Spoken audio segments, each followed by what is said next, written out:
Akan berangkat ke Dusun Salin, akan menuju destinasi Mapit. Malam ini kami akan menginap di Mapit, namun sebelumnya kita harus melewati tantangan di Riam Benda. Tantangan yang cukup menarik karena ini cukup ekstrim.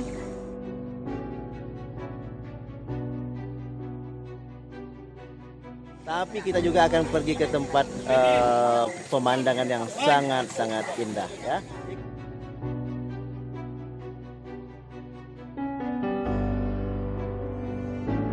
Perjalanan kami, kita akan menuju ke Salin.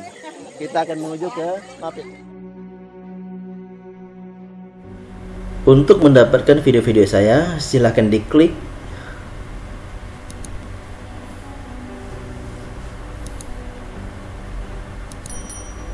dan jangan lupa share link saya ke teman-teman Anda. Destinasi Mapit adalah salah satu destinasi ekowisata terindah di Kabupaten Kapuas Hulu, Kalimantan Barat. Destinasi Mapit terletak di Dusun Salin, Desa Kareho, Kecamatan Putusibo Selatan, Kabupaten Kapuas Hulu. Untuk mencapai destinasi ini, kamu harus naik perahu dan memakan waktu sekitar 2 hari dari Putusibo. Dalam The Journey to the Sacred Land of Punan Oheng Kareho, kali ini saya bersama dengan sahabat-sahabat saya, David Metcalf dari New Zealand, Chris Alexander dari Inggris, dan The Indigenous Filmmaker yang baru saja menyelesaikan training film dokumenter dari Kapuas Hulu. Hari pertama kami menginap di Dusun Sepan, Desa Kareho, karena kami sampai ke dusun ini sudah malam. Namun sangat luar biasa, malam ini kami disambut dengan tarian dan pagelaran kesenian Punan Oheng Kareho yang menakjubkan. Dusun Salin adalah sebuah dusun kecil bagian dari Desa Kareho yang terletak di pinggir Kapuas. Dusun ini memiliki penduduk sekitar kurang dari 300 jiwa. Penduduk Dusun Salin adalah komunitas masyarakat adat dari subsuku Dayak Punan Oheng Kareho. Yang membuat komunitas masyarakat adat Punan Oheng Kareho ini sangat istimewa karena mereka masih memelihara seni budaya asli Punan dalam bentuk tarian, musik, dan kearifan lokal yang mereka miliki, yang mereka ajarkan secara turun-temurun kepada anak cucu mereka. Seperti masyarakat adat lainnya, suku Punan Oheng Kareho masih hidup dari alam. Mereka berladang tradisional dan mengambil hasil hutan untuk kehidupan mereka sehari-hari.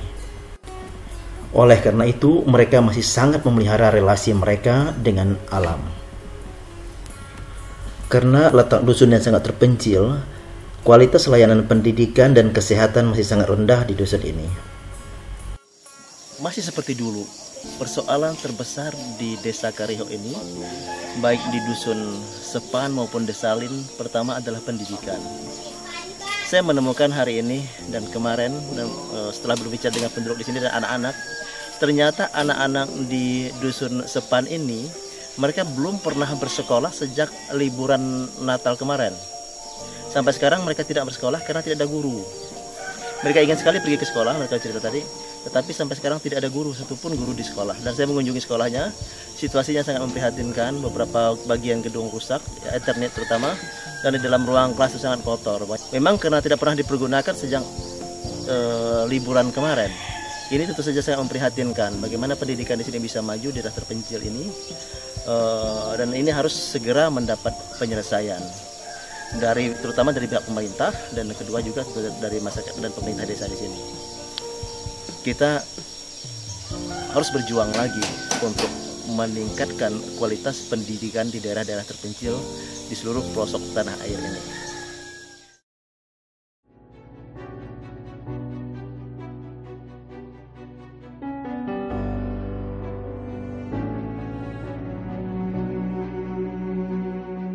Ini anak-anak di sini, mereka sangat cantik-cantik. Kita pergi bersama-sama. Oke, selamat tinggal.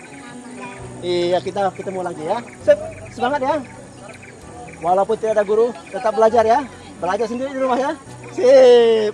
Ayo, selamat semuanya. Salam dari Sepan untuk Indonesia. Oke, dah. Bye.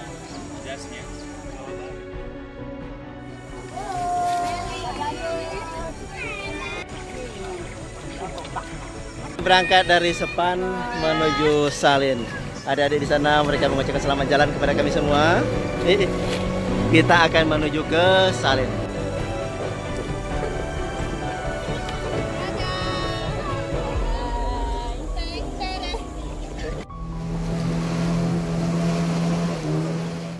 How do you feel here in Sepan? Oh, I think it was an incredible experience. What a beautiful village. The most beautiful people, and the culture is so strong, and the kids are so beautiful and so pure. Pure perhaps is the word I could use to describe that whole experience. Yeah, just a beautiful village. It's really a very emotional experience for me, and really sad to say goodbye. I'd love to spend more time there. The journey must continue. Riam Benda adalah riam yang terekstrim yang harus dilewati dalam perjalanan menyusur sungai menuju Dusun Salin. Dengan ketinggian melebihi 1 meter, membuat riam ini tidak bisa dilewati oleh perahu dari arah hilir menuju ke Dusun Salin. Oleh karena itu semua penumpang harus turun dan perahu harus diseret melewati riam menuju ke arah hulu. Riam Benda adalah salah satu riam yang paling ekstrim dan berbahaya di Sungai Kareho. Sudah banyak perahu tenggelam di sini dan bahkan sudah menelan beberapa korban jiwa. Riam Benda adalah salah satu tempat bersejarah bagi masyarakat adat Punan Uheng Kareho.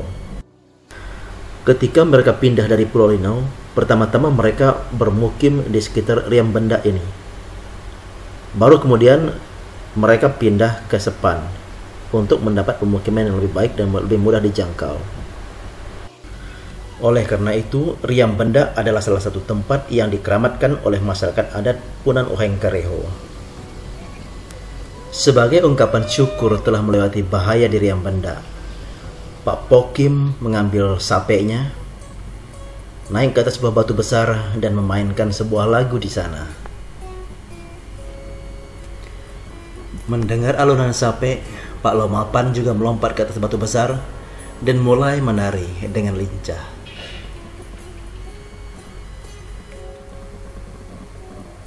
Permainan sape Pak Pokim dan tarian Pak Lomapan bukanlah permainan sape dan tarian biasa, melainkan sebuah ungkapan doa syukur kepada Akek Tingai atau Amon Tingai atas perlindungannya dan atas penyertaannya ketika masyarakat Punan melewati bahaya. Begitulah masyarakat adat Punan Uheng Kareho mengungkapkan rasa syukur mereka kepada Akek Tingai atau Tuhan pencipta langit dan bumi melalui permainan sape dan tarian-tarian mereka.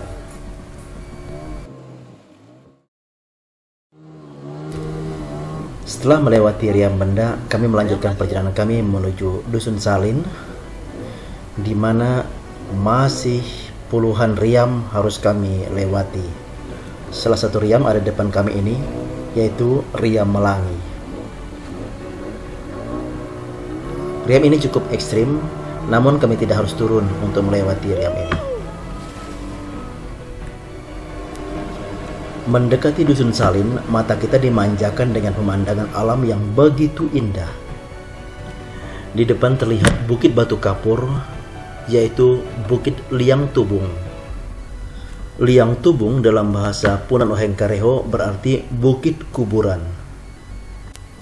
Ada legenda dalam masyarakat Punan Uheng Kareho bahwa batu yang tersandar di bukit itu adalah peti mati. Dan legenda itu terdapat di dalam penyangon. Ya, itulah namanya tubung tuh, kayak bahasa kita sekarang kan ya rumah. Jadi rumah itu kan bukan apa itu rumah orang yang udah jadi hantu, orang yang sakti, yang nak kita bisa lihat lagi saat sekarang. Itu yang kalau bukit yang itu yang kita lihat begini, itu peti mayat, tapi sekarang dia sudah jadi batu yang itu. Makanya sampai saat sekarang kita menyangon itu, kita ceritakan riwayat-riwayat.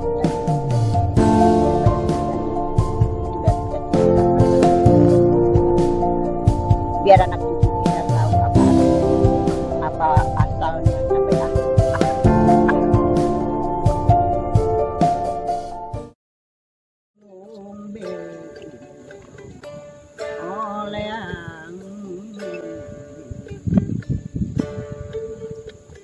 Olua kono rojo tomono ningin naring be ningin ya tomiranga kanelo hiang dang ujung be lo butawa kaninge ya lo buto sanganda ang ujung be oleang Olua kono rojo tomono ningin kane kono huan nandang nari imbe koture konabo nandang ujung be dolo kiong opo batan yo hiu ang korong ating wae ngero korong hujam omom kanenge ni pau an milo ditingin kanenge riangang ni keturi kanon maringi kanenge kanon ang koro tau omong tawanan dang ujung koro tau milo honakian ko ang nani koro tau mo ipongong piangang dang ujung koro mi ono hanan danom ni kananan dang ujung honaan pongo bilingin an ujung be hiang hiang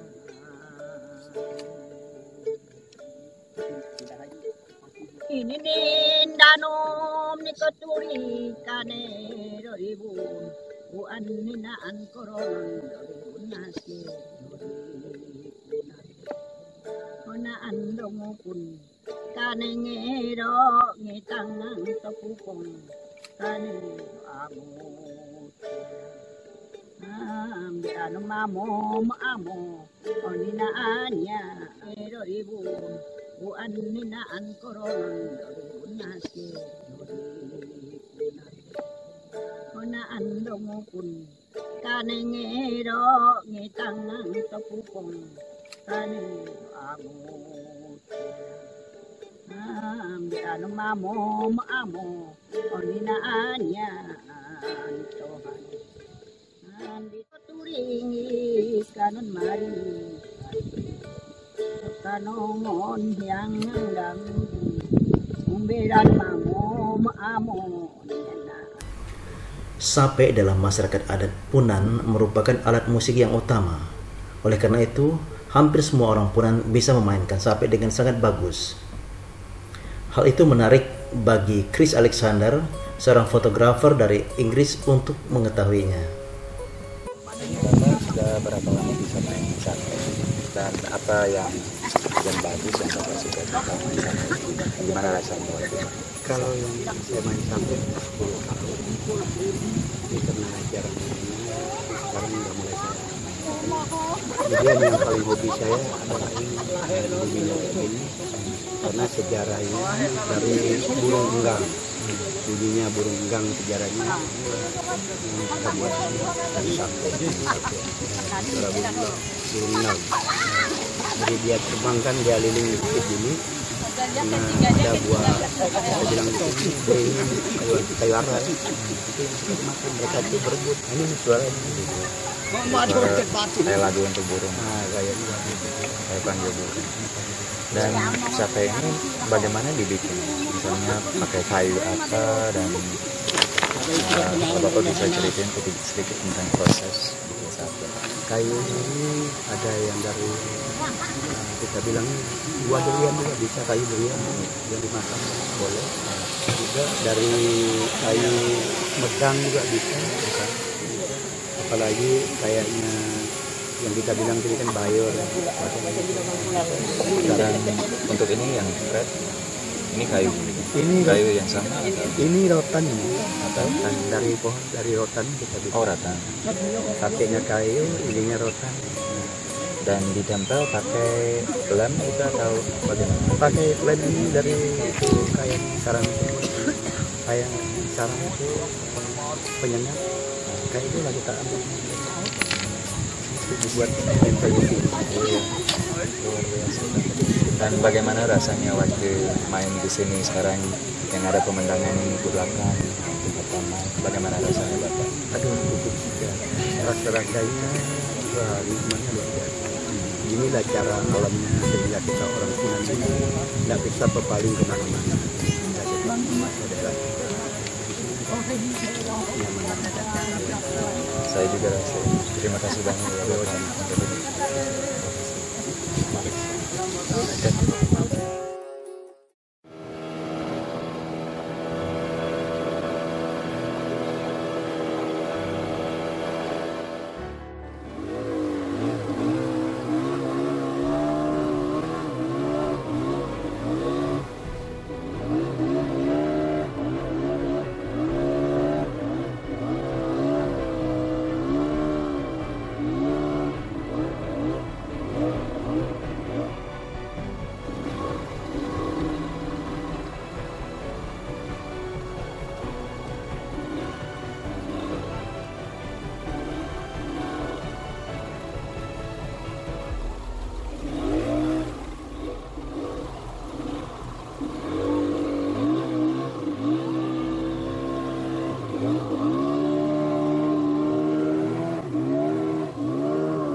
Ya, di sini adalah Pulau Linau, dulu asli kampung suku Punan Kereau. Sebelum mereka pindah ke tempat yang sekarang. Ini kita bisa melihat tembawang, pohon-pohon durian yang tinggi.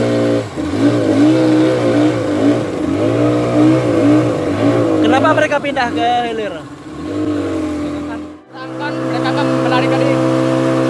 Ada yang lari ke Kapuas, ada yang lari ke Riau. Untuk perang ya?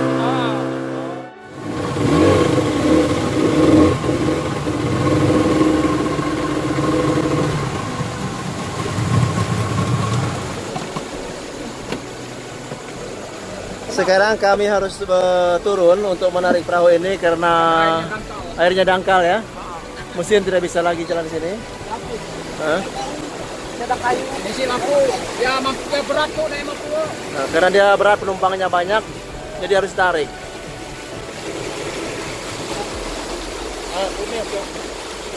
Mesin yang ada angkat kah? Oh. Nah, gimana kira pengalian di sini harus pakai perahu gini karena nggak ada jalan?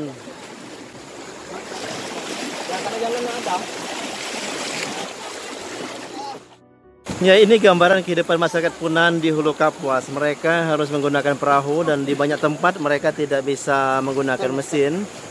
Perahu itu harus ditarik turun ke sungai karena airnya dangkal. Dan tentu saja kalau membawa barang banyak mereka sangat kesulitan.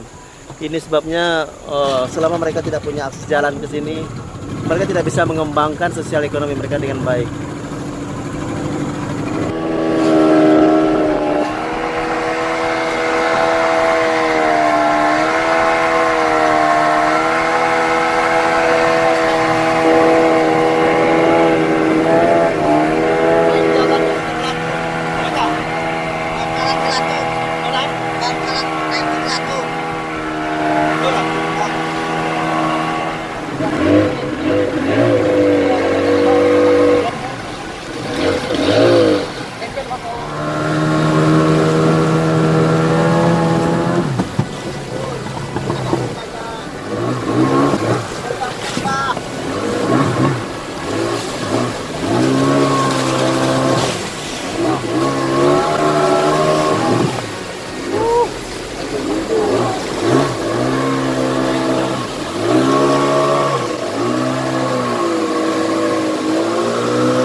Kami baru saja melewati Riam tadi, cukup ekstrim. Sebagai penumpang harus turun dan supaya kendaraan ini, perahu ini bisa lebih ringan. Syukur kami bisa melewatinya dengan baik, walaupun mendebarkan. Maju terus, Indonesia indah sekali.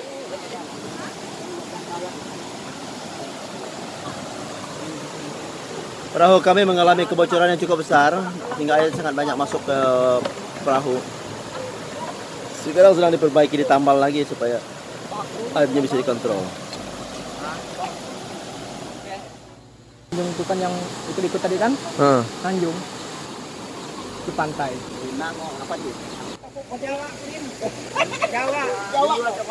Saat ini kami berada di Riam Bakul 2 ya. Riam Bakul 2. Ya, sedang berada di Riam Bakul 2. Cukup ekstrim tadi. Syukur perahu ini bisa lewat dengan baik. Walaupun sebagian penumpangnya harus turun karena terlalu berat, dia tidak akan mampu naik. Saya sendiri ada di dalam perahu tadi, merasa cukup seru. Ini untuk uji adrenalin cukup bagus dan bagus untuk kesehatan.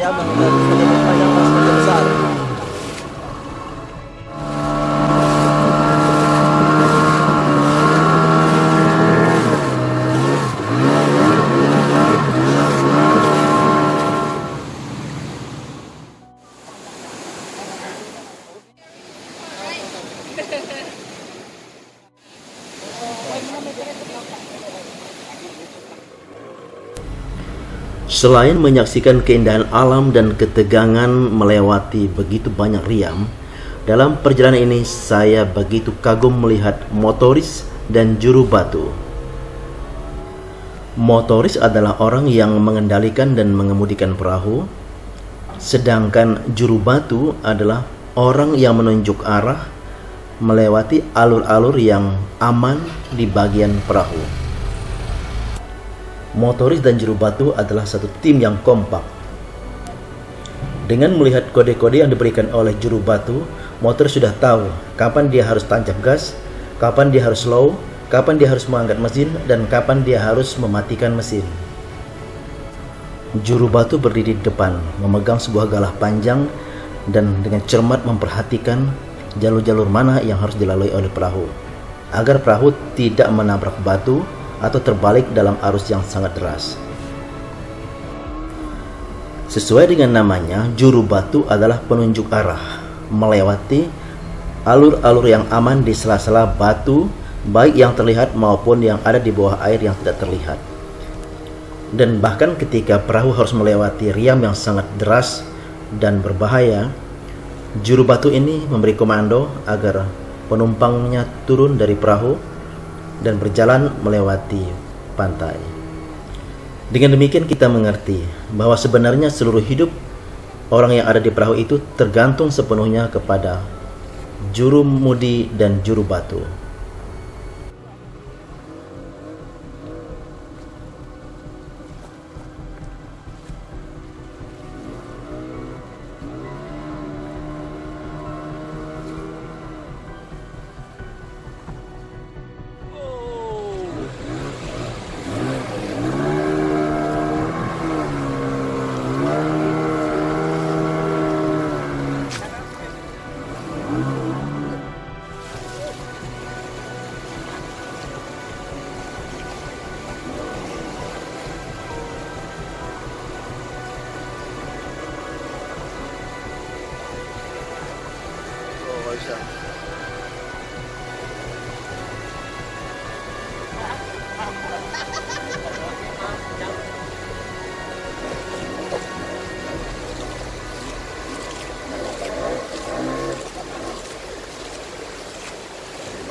Semakin ke hulu semakin ekstrim. berpuluh-puluh riam harus kami lewati dalam ketegangan. Setiap hentakan perahu dan benturan air yang masuk ke dalam perahu mendebarkan hati. Namun disitulah kebanggaan dan kepuasan kita dapati. Akhirnya kami bisa melewati riam yang sungguh menegangkan. Sukses! Gunung, bukit, hutan, sungai dan batu. Inilah tanah suci suku Punan Oheng Kareho. Inilah tanah suci suku Punan Oheng Kareho. Dan inilah jiwa mereka. Disinilah roh-roh mereka bersatu dengan roh para leluhur, dengan alam semesta. Itulah sebabnya sampai hari ini mereka begitu menyatu dengan alam, hidup dan mati di tanah suci mereka ini. Tanah tumpah darah ini telah mereka jaga turun-temurun dan mereka warisan dari generasi ke generasi.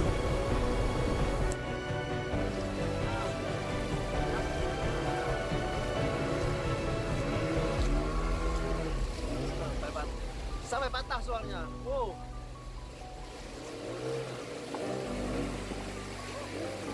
Oh, udah.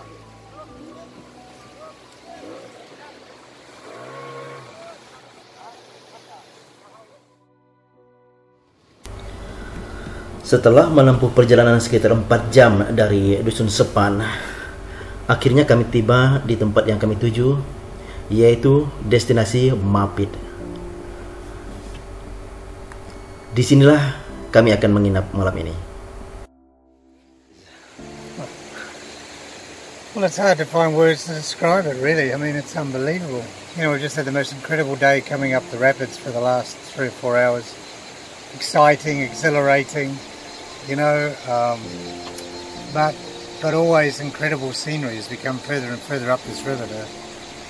The original forest just becomes, you know, more thicker and different trees. And now look at this, we're surrounded by these massive karst pinnacles all around us.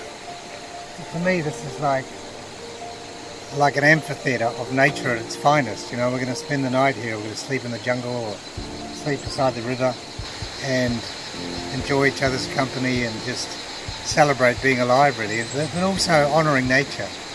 I think this is very important because to me, I mean, nature is the most incredible thing. It's so beautiful and there's so much to learn from nature. And when it's in balance like this and you're in the ancient rainforest of millions of years old all around us, it's an incredible feeling.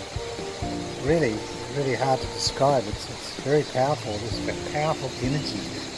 And I think being with the Punan people that have lived here for thousands of years and know these forests and know these rivers and know these areas, and to be with them, and we've got a few elders with us. We've got about 4 of the ladies. We've got some of the younger kids. We've got some of the men, mostly men. I mean, it's an incredible, what a wonderful balance of, you know, and of course our other Dayak friends from other parts of Kalimantan with us, and Chris from England. So yeah, we've got a beautiful group of people and we're going to really celebrate tonight and enjoy.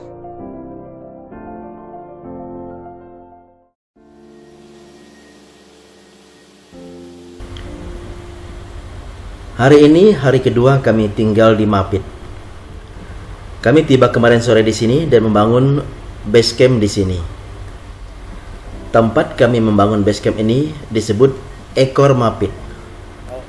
Sedangkan kepala Mapit berjarak 1 km dari sini. Untuk mencapai kepala Mapit, kami tidak bisa menggunakan perahu karena airnya sangat dangkal dan arus sangat deras.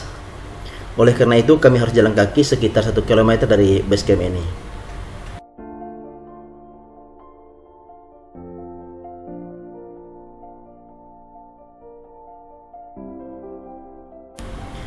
Sementara menunggu teman-teman yang lain masak, saya ikut menjala ikan. Pertama saya heran, kenapa mereka menjala ikan di air yang berarus deras? Ternyata di air yang berarus deras di sela-sela batu itulah paling banyak ikannya. Ikan yang paling banyak ditemukan di Riam di ekor mapit ini adalah ikan tupai. Ini adalah ikan tupainya. Ikan ini terasa sangat lezat dan memiliki protein tinggi. Karena suku Punan masih menerapkan aturan kearifan lokal mengambil secukupnya, maka sebentar saja kami sudah mendapat cukup ikan untuk lauk pagi ini. Saya masih penasaran mengapa masyarakat adat Punan Oheng Kareho pindah dari rumah betang mereka di Pulau Linau. Karena peristiwa ini juga yang nampaknya menjadi akhir dari tradisi rumah betang di dalam masyarakat adat suku Punan Oheng Kareho. Ada yang mengatakan bahwa peristiwa itu terjadi ketika terjadi perang. Mereka akan melarikan diri. Ada yang lari ke Kapuas, ada yang lari ke Riau. Oh, itu perang ya? Ah. Namun di kalangan tua-tua suku Punan Oheng Kareho ada beberapa versi lain, seperti diungkapkan oleh Bapak Lomapan dan Bapak Okim berikut ini.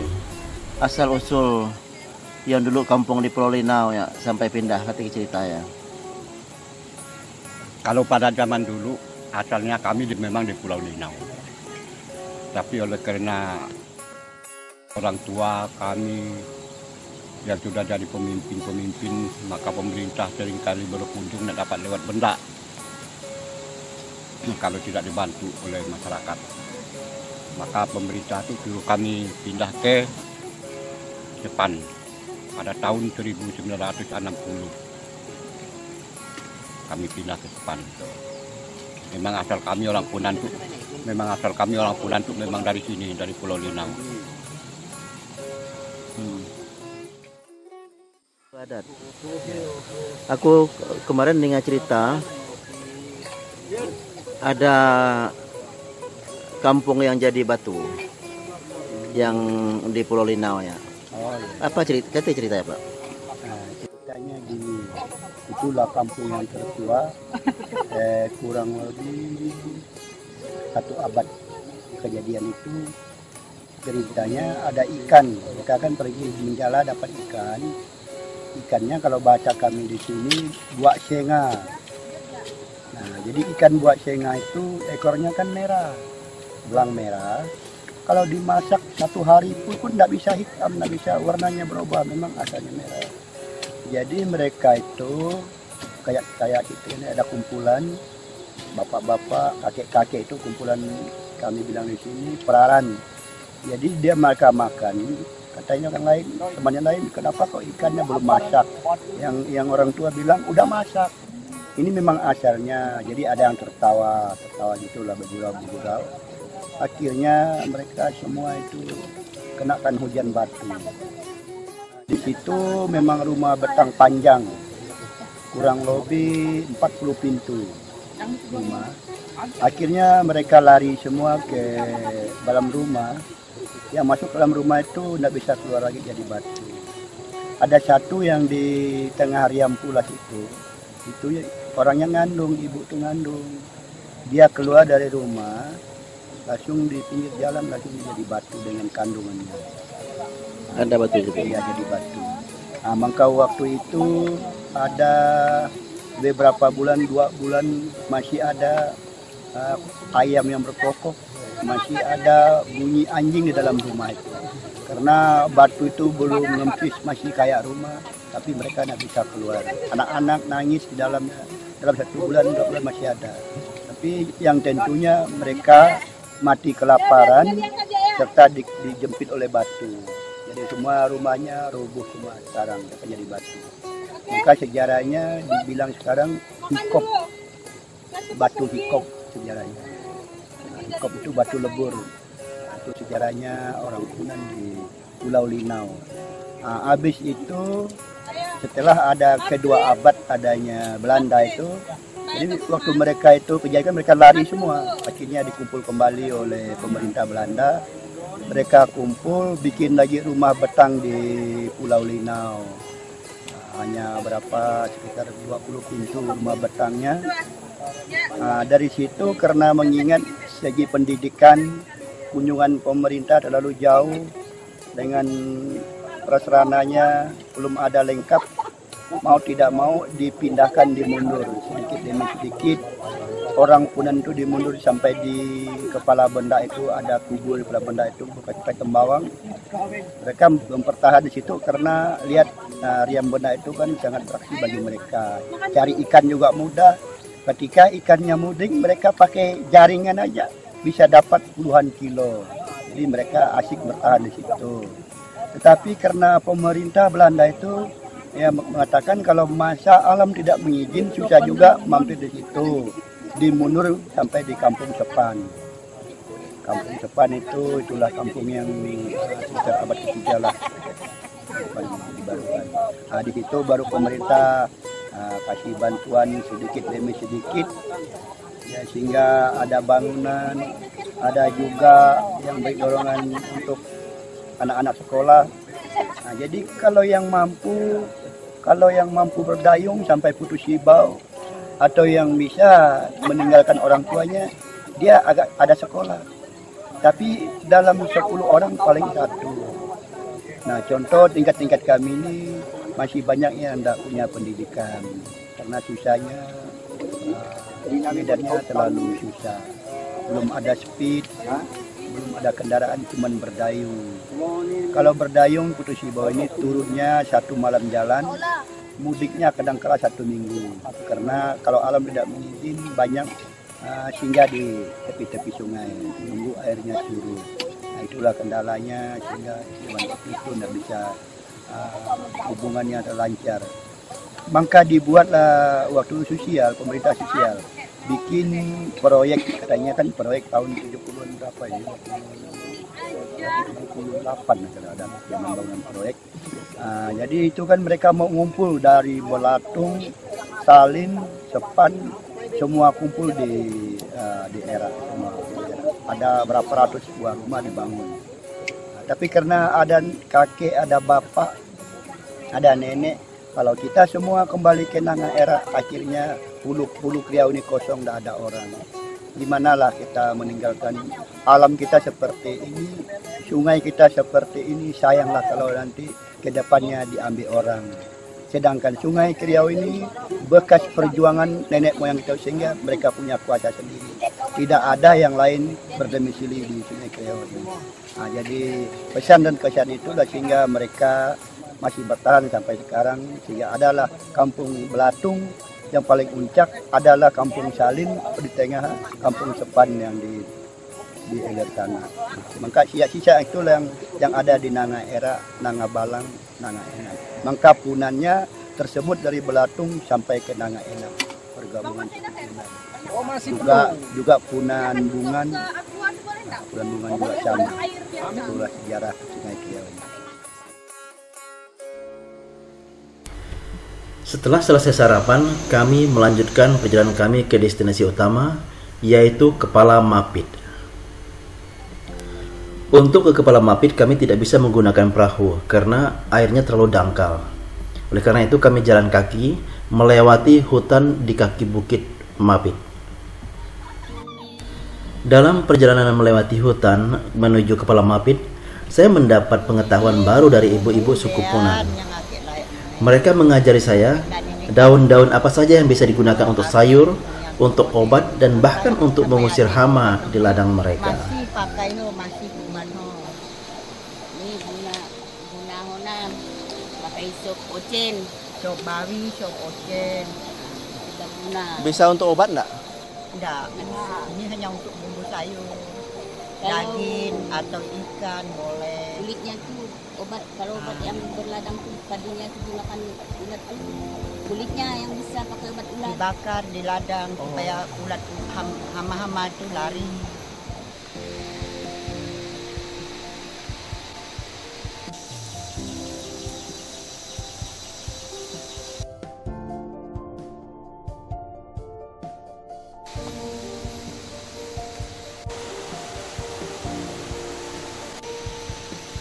Nyanyi Bu, nyanyi. Nyanyi. Dan inilah paradis itu, Kepala Mapit, destinasi ekowisata yang sangat menakjubkan.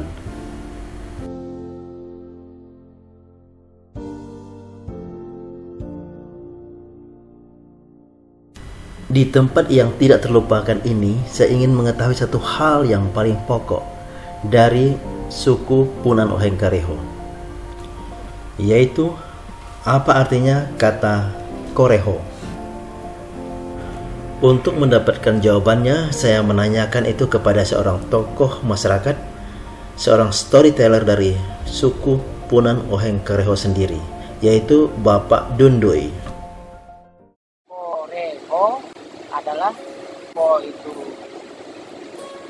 orang, kore itu batu yang bisa cepat mengasah besi supaya lebih tajam. Kemudian ho berarti benda. Jadi koreho itu adalah benda yang bisa dipergunakan untuk kepentingan hidup. Di dalam masyarakat adat Punan Oheng Kareho, batu asah memiliki nilai filosofi yang tinggi, sebagaimana yang diceritakan melalui legenda berikut ini. Jadi pada zaman itu datang orang-orang dulu menguasai salah satu suku bangsa, itu harus dilawan dengan peperangan. Nah, jadi pada waktu itu namanya adalah pasukan Liju. Liju itu adalah perkumpulan orang-orang Dayak yang mencari perlawanan kekuasaan. Jadi siapa yang paling kuat itu yang menjadi berkuasa. Nah, jadi pada waktu itu datanglah mereka ke Koreho. Koreho tadi dikirim mereka karena mereka banyak, jadi seperti sebanyak pasir. Jadi mereka mengirim pasir ke Koreho. Nah, tapi karena ada orang yang merasa diri kuat di Koreho, lalu mereka mengirim batu kore tadi. Kore itu untuk mengasah parang atau mandau supaya mandau itu menjadi tajam. Nah, jadi tajamlah parang tadi, parang tadi itu dipergunakan untuk mengayau. Nah, jadi karena mereka melihat tantangan terlalu berat seperti batu asah yang sudah puluhan tahun dipergunakan tadi, tenaga tipis dipergunakan mereka untuk mengasah parang, jadi merasa was-was si kelompok Liju tadi, pasukan Liju tadi, lalu berdamailah dengan mereka berdua di Koreho. Nah, jadi karena mereka berdua itu tidak dilawan perang, jadi mereka dua dibawa sebagai pasukan juga. Nah, jadi untuk menggempur daerah-daerah lain. Pada waktu mereka berangkat bersamaan dengan dua orang Koreho ini tadi, termasuk orang-orang kuat dari Koreho tadi, mereka datang di suatu tempat, tapi tempat itu sampai hari ini belum bisa dikonfirmasi tempat di mana mereka itu. Tapi pada waktu itu memang di luar Kalimantan Barat. Jadi mereka datang ke salah satu suku yang ada di daerah luar Kalimantan Barat tadi, lalu digempurlah suku itu tadi, karena salah satu di antara mereka itu yang paling kuat di situ ada juga, jadi dia punya kekuatan itu pada ayam, seekor ayam jago. Ayam jago itu di rumah. Nama kampungnya adalah Tanjung Paku. Tanjung Paku itu adalah tempat lokasi orang-orang yang tadi digempur mereka. Nah, karena Liju tadi sudah hampir kewalahan menghadapi perlawanan tadi, lalu mereka minta bantu kepada orang Koreho tadi yang pandai menyumpit. Lalu disumpitlah ayam jago tadi, sehingga ayam itu mati. Nah, karena melihat ayamnya mati tadi, lalu si Panglima tadi mengatakan, Panglima itu tadi mengatakan, wah kalau ini saya tidak bisa bertahan lagi. Nah, jadi dia pamit kepada istrinya, jadi kalau saya turun lagi, berarti saya tidak balik lagi katanya. Kalau non dapat, lari aja. Nah, jadi salah satu suku itulah yang sampai sekarang tidak bisa diceritakan lagi karena salah satu suku itu habis.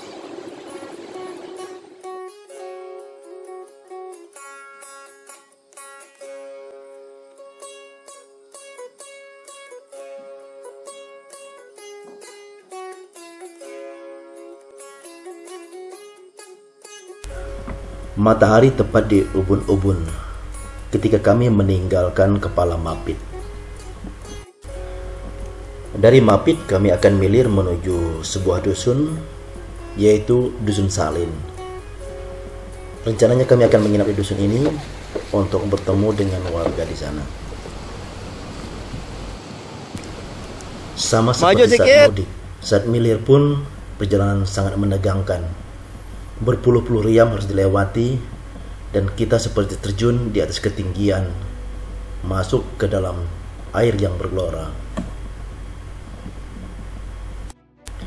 Kembali kami memasrahkan hidup kami ke tangan juru mudi dan juru batu. Untungnya pengalaman mereka yang sejak lahir hidup di sungai ini mampu membawa kami dengan selamat sampai ke Dusun Salin. Selain ketegangan, tanah suci suku Punan Oheng Kareho tetap menyajikan pesonanya yang tiada tara.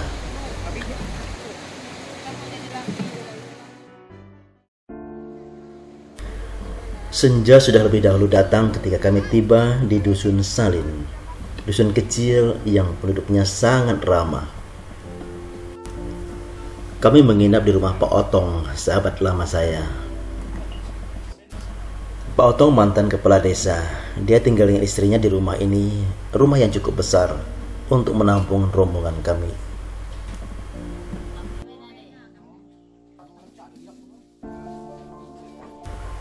Ketika saya membawa sahabat-sahabat dari berbagai negara mengunjungi sebuah komunitas masyarakat adat, saya tidak ingin mereka hanya melihat keindahan alam dan keseniannya. Selain saya ingin mendengarkan kegembiraan dan harapan yang ada di tengah-tengah masyarakat adat, saya juga ingin teman-teman saya dari berbagai negara ini bisa belajar lebih jauh dan lebih dalam tentang kebudayaan masyarakat adat itu sendiri. Dan pada saat yang sama, warga komunitas masyarakat adat juga bisa belajar sesuatu dari turis-turis yang datang. Dengan demikian, terjadi dialog kebudayaan antara mereka, dan dengan itu mereka saling memperkaya satu sama lain. Sambil menikmati kopi pagi dengan senang hati, Chris Alexander, fotografer dari Inggris, mengajari warga bahasa Inggris.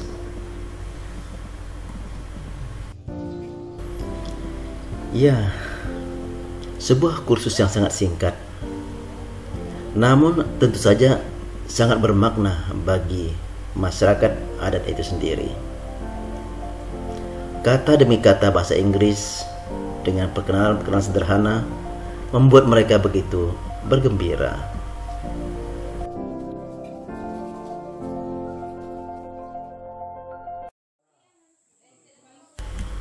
Hari ini hari keempat. Hari ini kami punya rencana pertemuan dengan warga Dusun Salin. Pertemuan diadakan di rumah adat Dusun Salin.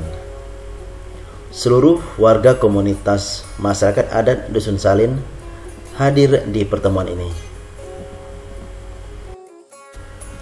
Pertemuan ini memiliki nilai yang paling penting, karena dalam pertemuan ini kami membahas tentang visi komunitas masyarakat adat Punan Oheng Kareho 5-10 tahun ke depan.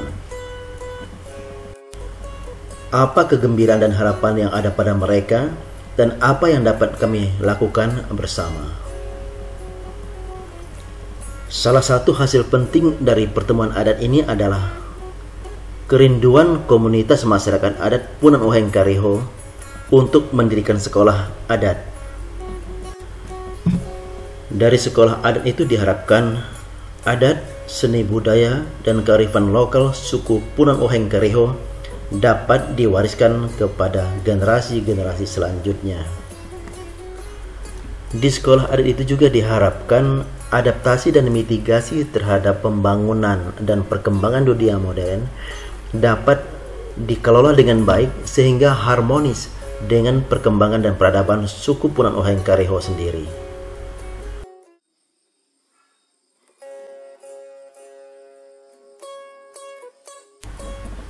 Kesenian tradisional, terutama musik sape dan tarian masih terpelihara baik di dalam komunitas masyarakat adat Punan Oheng Kareho di Dusun Salin.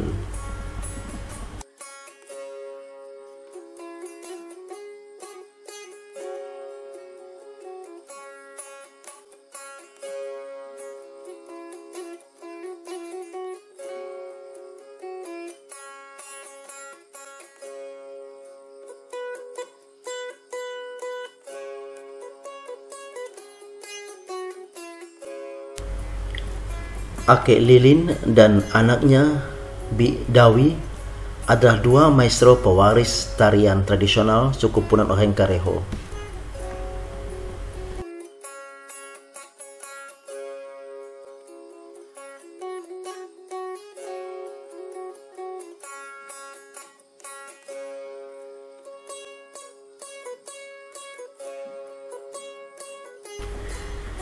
Dari mereka kini telah lahir penari-penari berbakat yang tidak hanya mewarisi keterampilan menari, melainkan juga nilai-nilai filosofis di dalamnya.